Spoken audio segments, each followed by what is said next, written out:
Bismillahirrahmanirrahim. Assalamualaikum warahmatullahi wabarakatuh. Selamat datang di Lab Geologi Struktur. Sebelum memulai praktikum, marilah kita berdoa. Berdoa dimulai. Subhanallah, walhamdulillah, wa la ilaha illallah, Allahu akbar. A'udzu billahi minasy syaithanir rajim. Bismillahirrahmanirrahim. Alhamdulillahi rabbil alamin. Allahumma shalli ala sayyidina Muhammadin wa ala ali sayyidina Muhammad. Rabbi shrahli sadri wa yassirli amri wa hlul 'uqdatam min lisani yafqahu qawli. Subhana rabbika rabbil izzati amma yasifun, wassalamun alal mursalin, walhamdulillahi rabbil alamin.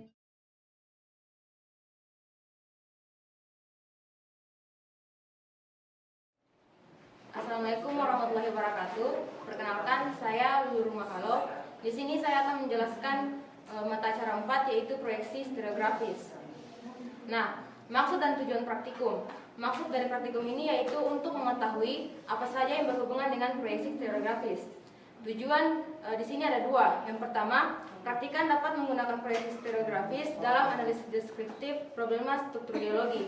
Dan yang kedua, praktikan dapat memahami penggunaan WolfNet dan SmithNet dalam analisis deskriptif problema struktur geologi.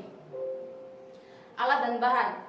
Alat dan bahan yang digunakan pada praktikum ini, yang pertama ada mistar, kedua busur 360 derajat, papan standar dan juga penjepit kertas, alat tulis menulis, kertas kapkir, polarnet, smithnet, wolfnet, castbacknet, dan juga jangka. Nah, proyeksi stereografis merupakan suatu proyeksi yang didasarkan pada perpotongan bidang atau garis dengan suatu bidang proyeksi yang berupa bidang horizontal yang melalui sebuah bola. Proyeksi stereografis terbagi menjadi 4. Yang pertama ada equal angle projection, kedua equal area projection, tiga orthogonal projection, dan keempat polar projection.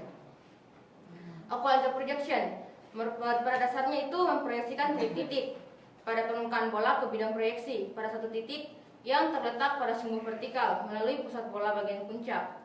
Hasil dari equal area projection adalah stereogram yang disebut dengan WolfNet, dan ini merupakan gambar dari WolfNet. Kedua itu equal area projection. Equal area projection adalah suatu proyeksi yang menghasilkan jarak titik dari bidang proyeksi yang sama dan sebanding dengan sebenarnya. Hasil dari equal area projection adalah stereogram yang disebut dengan SmithNet, dan ini merupakan gambar dari SmithNet. Yang ketiga orthogonal projection. Dengan proyeksi ortogonal, titik-titik pada permukaan bola diproyeksikan tegak lurus pada bidang proyeksi sehingga hasilnya dikembalikan dari equal angle projection, yaitu lingkaran besar akan semakin renggang ke arah pusat. Stereogram dari proyeksi ortogonal disebut sebagai orthographic net. Dan yang terakhir polar projection. Dengan proyeksi kutub atau polar, baik garis maupun bidang digambarkan sebagai titik. Stereogram proyeksi kutub dinamakan polar net atau Billingsnet. Polarnet ini diperoleh dari equal area projection, dan ini merupakan gambar dari polarnet. Demikian penjelasan singkat dari saya. Untuk selanjutnya akan dijelaskan pada arah penggambaran. Selanjutnya itu arah penggambaran. Soal yang pertama, diketahui S59 derajat west nilai trend dan kedudukan bidangnya itu S50 derajat west dengan dip 24 derajat. Ditanya kedudukan dan pitch. Pertama-tama dibuat dulu lingkaran. Setelah itu diberikan notasi north, east, south, dan juga west. Nah, setelah itu untuk mencari kedudukan bidang, terlebih dahulu saya jelaskan itu untuk pada nilai pada garis tebal ini mempunyai nilai 10. Jadi misalkan dihitung 10, 20, 30, dan seterusnya. Dan untuk dari arah north ke south juga sama. Garis tebalnya ini bernilai 10, 20, 30, dan seterusnya. Pada garis antara garis tebal ini ada garis tipis-tipis dengan nilai 2. Jadi 2, 4, 6, 8, 10. Nah, arah S 50 derajat west. Tentukan arah S 50 derajat west.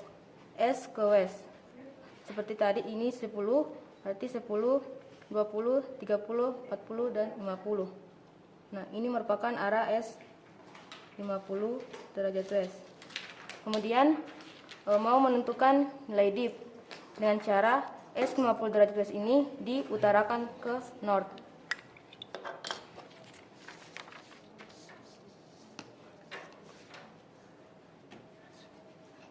Nah, untuk menentukan nilai dip dihitung dari arah east, dari arah luar ke dalam. Nilai dipnya itu 24 derajat. Jadi 10, 20, arah garis tipis ini merupakan memiliki nilai 2. Jadi 10, 20, 22, 24. Nah, ini merupakan nilai dip. Kemudian garis untuk menghubungkan dari north ke south juga itu mengikuti arah tipis ini. Arah yang di dalam arah tipis. Garis tipisnya, arah garis tipisnya. Garis untuk ke arah south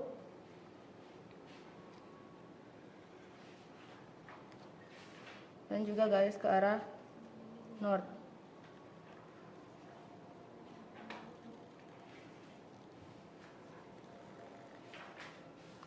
Setelah itu hubungkan dari north ke south. Nah, kemudian tentukan lagi arah S 59 derajat west. Utarakan sebenarnya. Kemudian S derajat west 10, 20, 30, 40, 50, 52, 4, 6, 8, 9 di antara ini.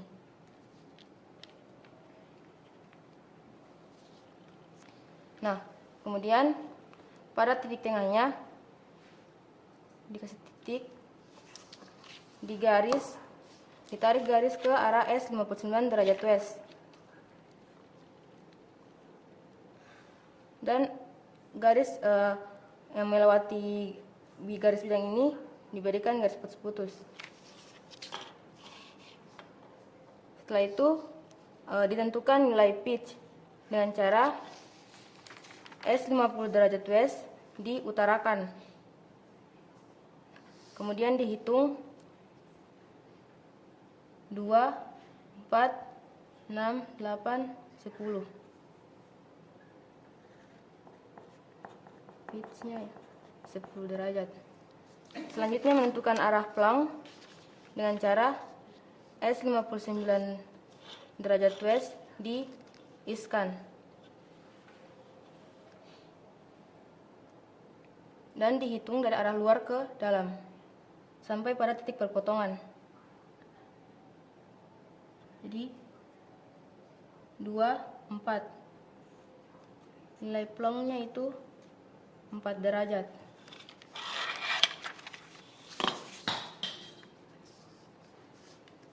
Jadi kedudukannya 4 derajat S 59 derajat west dengan pitch 10 derajat. Nah, untuk soal nomor 2 diketahui arah N 52 derajat east dan kedudukan bidang N 179 derajat east dengan dip 40 derajat. Ditanya dip semu dan titik polnya. Nah, seperti nomor 1 yang tadi, terlebih dahulu dibuat lingkaran dan dituliskan notasi north, east, south, dan juga west. Selanjutnya itu menentukan arah N 179 derajat east. Seperti diketahui, garis tebal di dalam lingkaran ini bernilai 10 dan garis tipis yang dalam lingkaran ini bernilai 2. Jadi 10 sampai di sini 90, 100, 110, 20, 30, 10, 50, 60, 70, 179. Di sini. maka ditulis N 179 derajat is. Selanjutnya itu menentukan nilai dipnya dengan cara di arah N 179 derajat is diutarakan.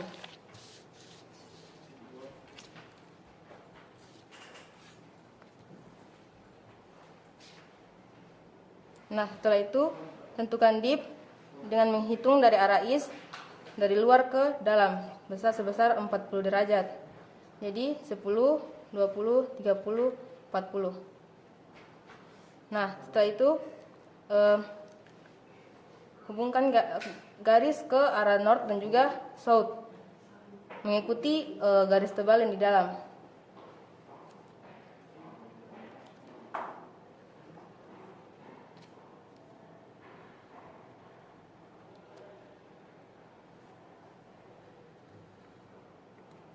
Kemudian garis.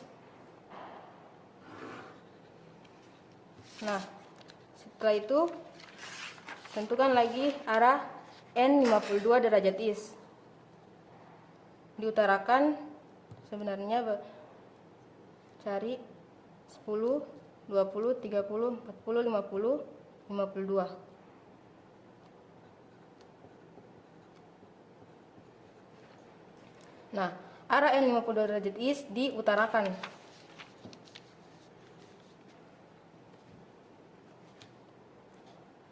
Setelah itu, pada titik tengahnya ditarik garis ke arah south.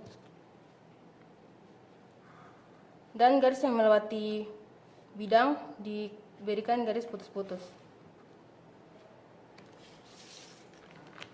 Kemudian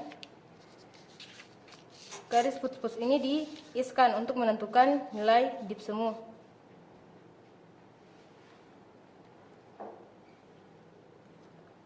Dengan cara dihitung dari arah is dari luar ke dalam. 10, 20, 30, 32, 33. Nah, untuk menentukan titik polnya, utarakan arah N 179 derajat is yang telah diketahui dipnya 40 derajat dan ditambahkan 90 derajat untuk menentukan titik pol. Jadi 10, 20, 30, 40, 50, 60, 70, 80, dan 90. Nah, ini merupakan titik pol. Jadi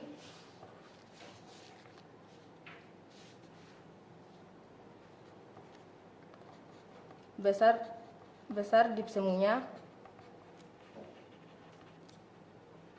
adalah 33 derajat.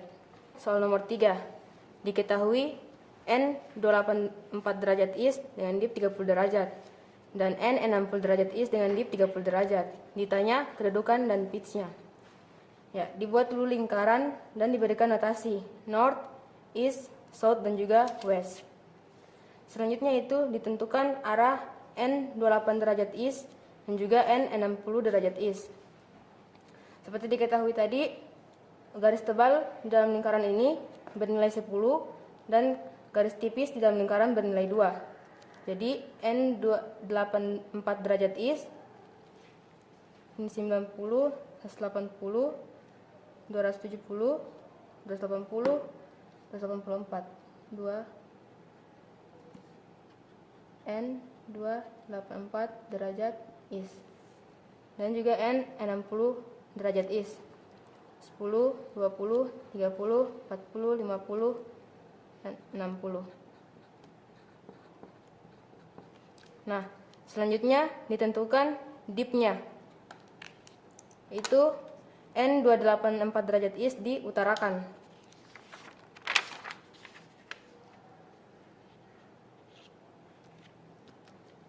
Kemudian menghitung dip dari arah east dari luar ke dalam sebesar 30 derajat.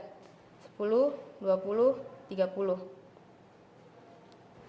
Hubungkan garis mengikuti garis tebal yang di dalam.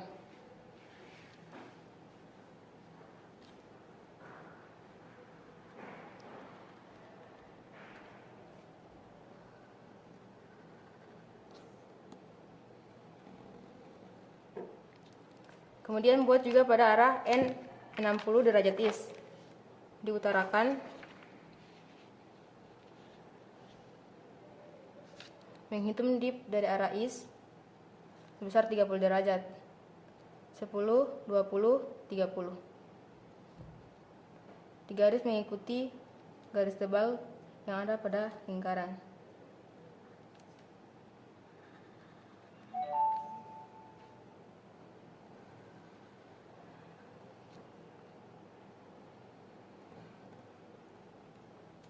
Nah, di sini terdapat titik perpotongan.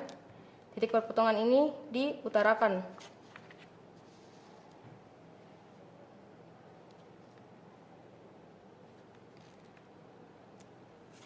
Kemudian garis sampai pada titik tengah. Setelah itu, selanjutnya menentukan nilai pitch. Menentukan nilai pitch dengan cara dihitung dari atas ke bawah. Garis tipis bernilai 2 dan garis tebal bernilai 10. Jadi 10, 20, 22. Pitch 1, 22 derajat. Kemudian pada pitch yang satu lagi 10, 20, 22, 46. Pitch 2, 26 derajat. Selanjutnya, menentukan kedudukan. Diutarakan sebenarnya.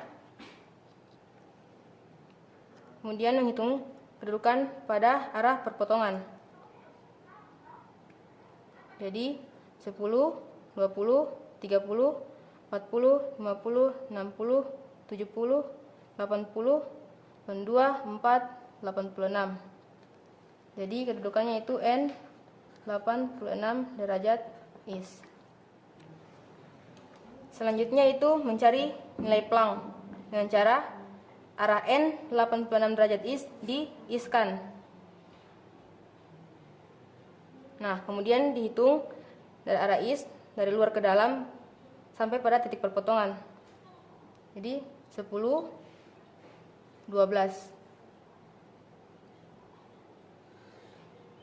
Ini merupakan nilai Planck sebesar 12 derajat. Jadi kedudukannya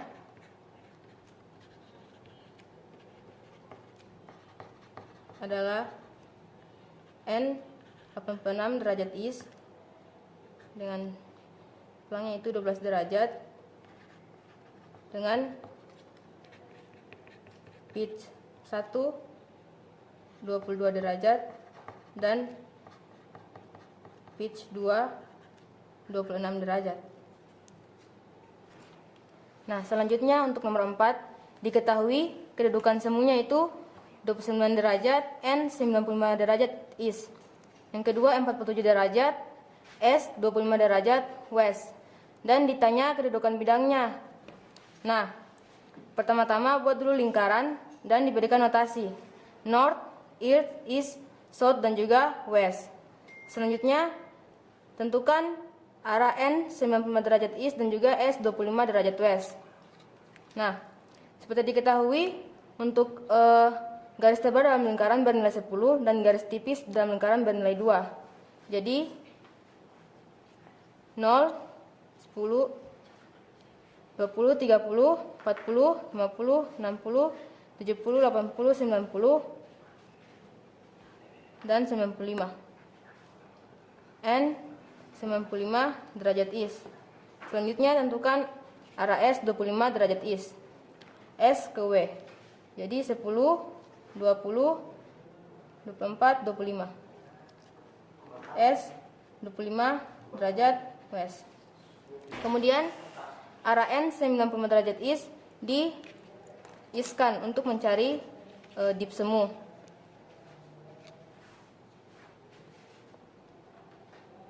Dip semu sebesar 29 derajat. Jadi dihitung dari luar ke dalam. 10, 20, 2, 4, 6, 8, 9. Diberikan titik Dilakukan juga pada arah S25 derajat west di iskan.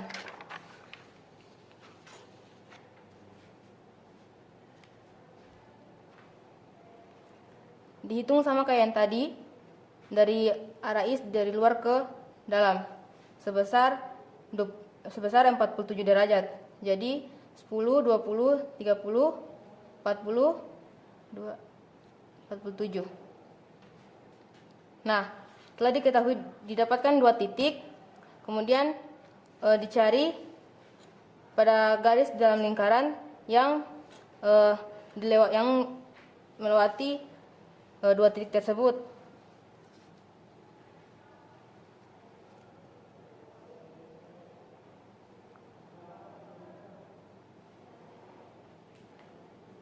Nah, setelah didapat, maka dihubungkan mengikuti garis tipis yang ada dalam lingkaran.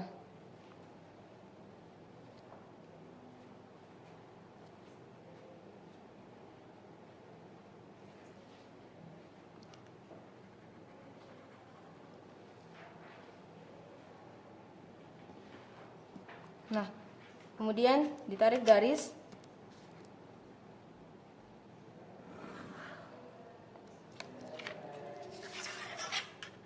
Selanjutnya menentukan kedudukan dengan cara diutarakan sebenarnya. Kemudian dihitung 10, 20, 30, 40, 50, 60, 70, 72. Nah, ini merupakan arah N 72 derajat east. Selanjutnya menentukan dip dengan cara N 72 derajat east diutarakan.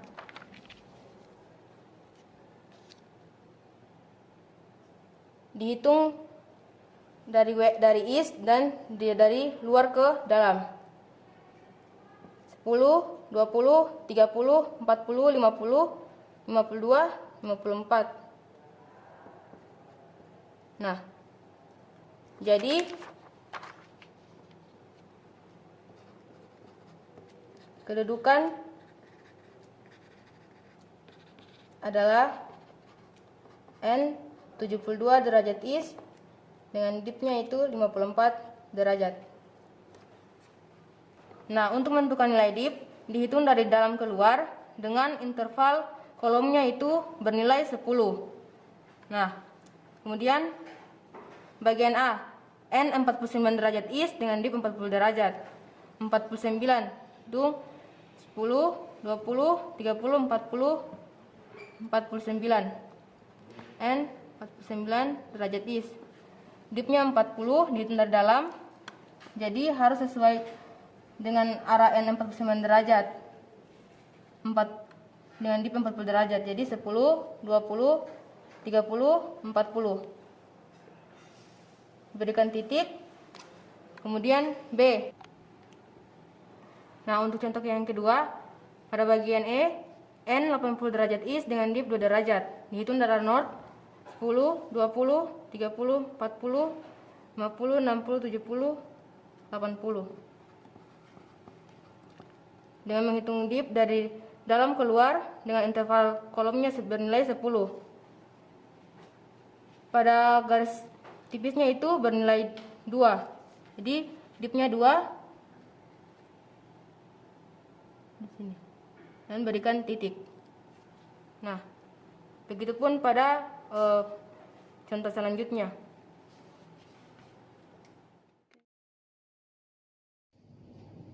Sebelum kita mengakhiri praktikum geologi struktur, marilah kita berdoa. Berdoa dimulai. Subhanallah, alhamdulillah, wa la ilaha illallah, wallahu akbar. A'udzu billahi minasy syaithanir rajim. Bismillahirrahmanirrahim. Alhamdulillahi rabbil alamin. Allahumma salli ala sayyidina Muhammadin wa ala ali sayyidina Muhammad. Allahumma fa'ni bima 'allamtani wa 'allimni ma yanfa'uni warzuqni ilma yanfa'uni Bismillahirrahmanirrahim. Wal asr innal insana lafi khusr illa alladzina amanu wa amilus solihati wa tawasau bil haqqi wa tawasau bis sabr. Subhana rabbika rabbil izzati amma yasifun wa salamun alal mursalin walhamdulillahi rabbil alamin. Wabillahi al-Fatihah. Allahumma salli ala